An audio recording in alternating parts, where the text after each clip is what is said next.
Welcome to another film study episode, and today I want to talk about the Browns' defense's atrocious showing against Lamar Jackson and the Ravens on Monday Night Football. Just a really bad day. I do want to dive into why the Browns struggled against the Ravens, but more importantly, I want to talk about how the Browns can beat Lamar Jackson, how they can contain him for years to come. So, really interesting game film breakdown we have ahead of us. So let's analyze some film. The story of the game for this Browns defense was not being able to stop Lamar Jackson's ability to just take off and run on any given play. And this play kind of shows what I'm talking about. So the Ravens are going to try to run something called, what I like to call a clear-out concept. That's not its official term, but that's what I like to call it, because what essentially it is you're clearing out the middle of the field. And this is for mobile quarterbacks, and this is really only going to work against man coverage. Because what you're doing is you're drawing the corners and the safeties who are covering receivers to the sidelines because the receivers are running routes toward the sidelines. And what this does is it opens up all this space in the middle of the field for Lamar Jackson to run through, just because all of the bodies are on the sidelines. And it won't work against zone coverage because obviously there would be linebackers there covering their zones in the middle of the field. But because it's man coverage, no one's there because all the receivers are on the sideline. And Lamar Jackson just picks up a 10 free yards. So how do you stop Lamar from taking off every play? Because you don't want that. Well, maybe it starts with rushing more than 3. I mean, you can't expect to contain him with 3 players. First of all, your edge players are insanely talented, but you have no interior defensive line presence on this play. And look, Garrett is a different animal, right? He does an excellent move to just get around Orlando Brown and just absolutely swipe his hand to get around and just seal that edge. Olivier Vernon also does the same. He bull rushes. He's a little bit of a different rusher. He bull rushes the right tackle back to the pocket, but that also works and seals out the edge. The issue is that now you have 3 interior defensive and 3 interior linemen against Larry Ogunjobi, and that doesn't work. And Lamar Jackson just slips out and gets 10 yards, and you can't be rushing 3 against Lamar Jackson if you expect to contain him. Here's another example. So the Ravens are going to run a double post concept. You're just going to have a little bit of a deep passing concepts to kind of get into the end zone. And again, it's man coverage that the Browns are running, and this is not great because when you have a deep passing concept that kind of stretches the field, you're pushing the Browns defenders back farther away from Jackson. And this just gives Jackson more space to run through, and he goes for the touchdown. And again, if you're going to call man coverage against a dynamic quarterback like Lamar Jackson, you've got to keep him in the pocket. And the Browns don't. The edge rushers, again, do their part. Myles Garrett does his part. He puts up that big hand on the shoulder pad of the left tackle and just moves him to the quarterback. Olivier Vernon gets held. I mean, that's one of the worst missed holding calls I'll ever see. He still does get the job done. He seals the edge. But the issue is the defensive linemen in the middle, Ogunjobi and Richardson, get no momentum. They don't push the pocket. They give very little effort.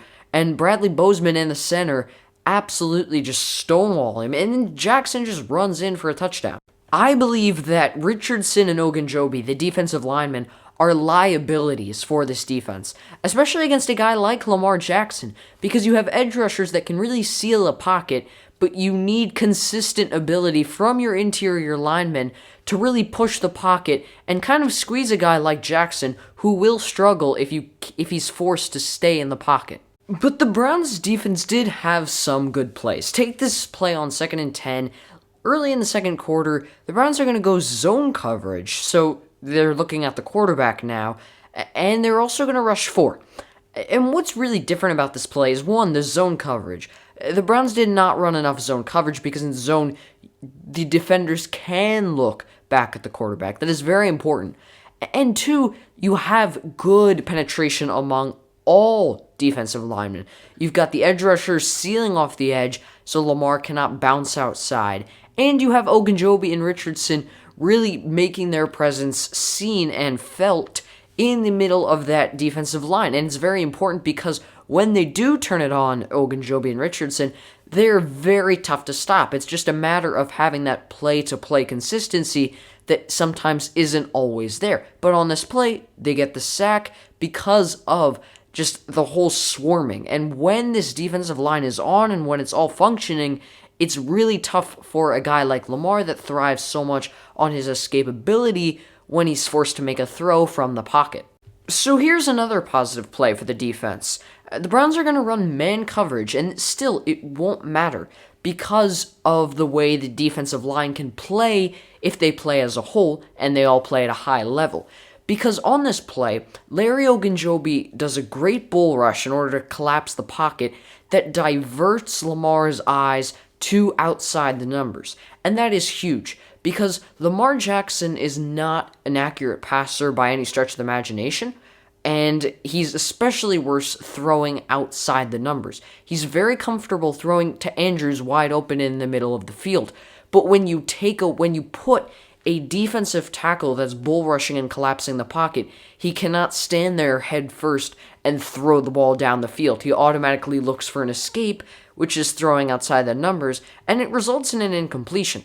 Again, not a sack, not a flashy play, but it's those small things, things that you don't notice that really show how you can stop a guy like Lamar Jackson. But again, there's a reason why the Browns lost. There's a reason why Lamar Jackson put up 47 points.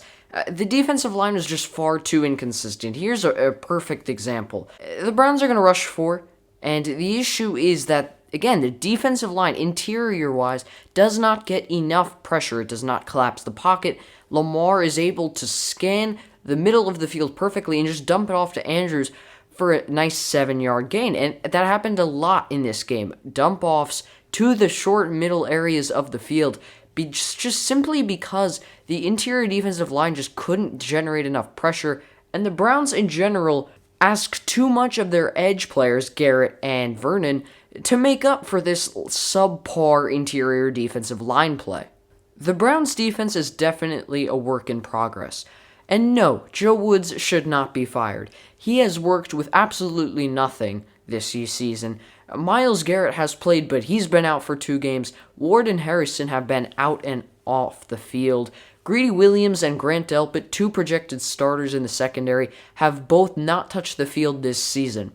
No, the Browns' defense is not a top 15 defense. But did anyone expect it to be? This defense is still young. It's still growing. It's under its first year with a new scheme missing many, many starters. This defense is not complete. I'm looking forward to next season where I think the Browns should sign an athletic linebacker that can compete with the Lamar Jacksons, the Kyler Murrays, the escapabilities of quarterbacks like Russell Wilson, and also a pocket-pushing defensive tackle that can stop the run but also has immense pass rush ability. That is what the Browns need to do. No corners. You're getting Williams back. You're going to have Terrence Mitchell if you resign him. Harrison and Delpit will make a great duo. Linebacker and interior defensive line are your 2 major draft needs. But until now, just enjoy the ride. The Browns are 9-4. Potential Super Bowl playoff run now. It's looking up. Yes, the Browns did lose on Monday Night Football, 47-42, by the leg of Justin Tucker. Was it disappointing? Yes. But do I think the Browns are going somewhere? Also, finally, yes.